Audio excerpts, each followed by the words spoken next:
Hey everybody, I'm Steve, and today I'm gonna focus on this little guy right here, the Nikon Z30.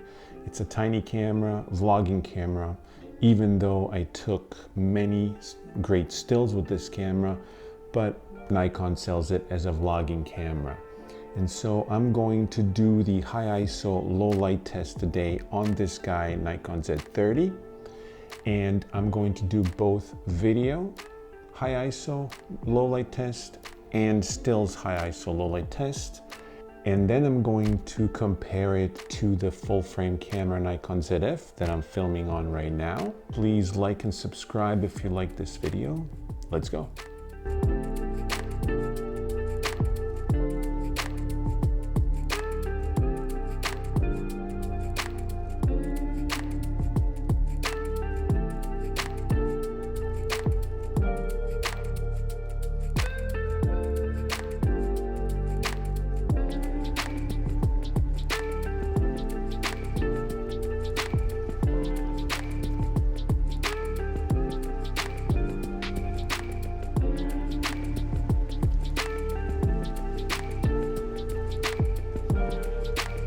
Alright, so here I am comparing the Nikon Z30 and the Nikon Zf. On the right we have the Nikon Z30 and on the left it's the Nikon Zf.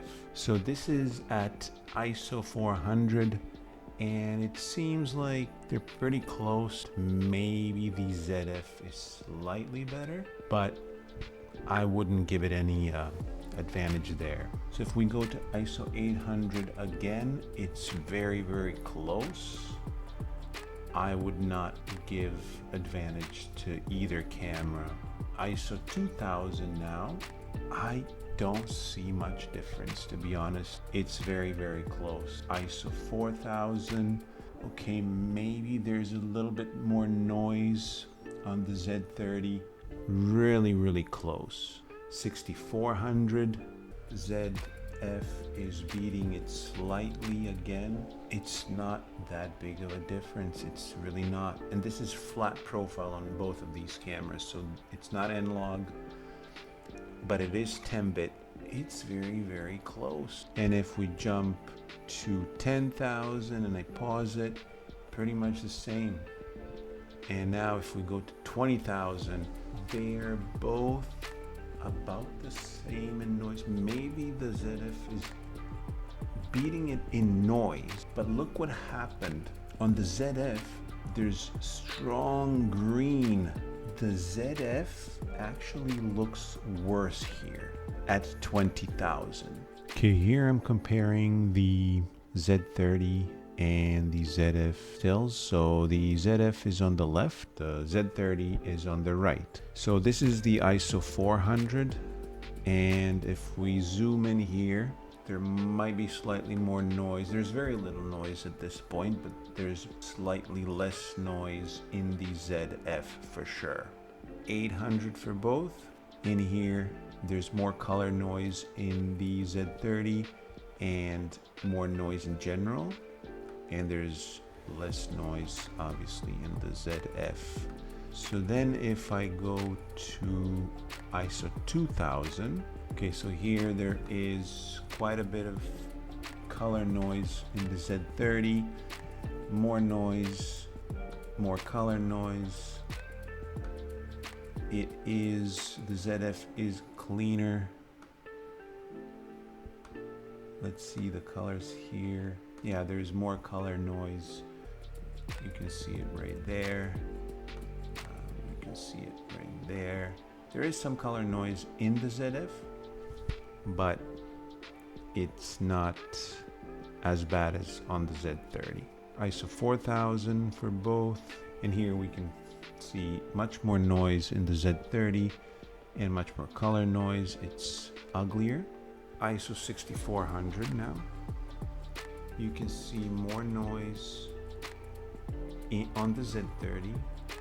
The Zf is acceptable still on at ISO 6400. Right here, we can see more noise, much more noise here. It's it's acceptable, and this is at 100%. So if you go to something like 25%, which is still a pretty large print, the ZF is still acceptable. Here you can shoot at 6400. The Z30 is pushing it now. If I go to 10,000 for both here, and I'm gonna do 25 first, 25%, and that's 10,000 for both. I mean, even Z30 is still okay for certain things. ZF is, again, acceptable for certain things. It's a little bit better than Z30 for sure. If I go to 100% here, yeah, you can see the difference, right? There's a lot more color noise and a lot more noise on the Z30 there. 20,000 right now.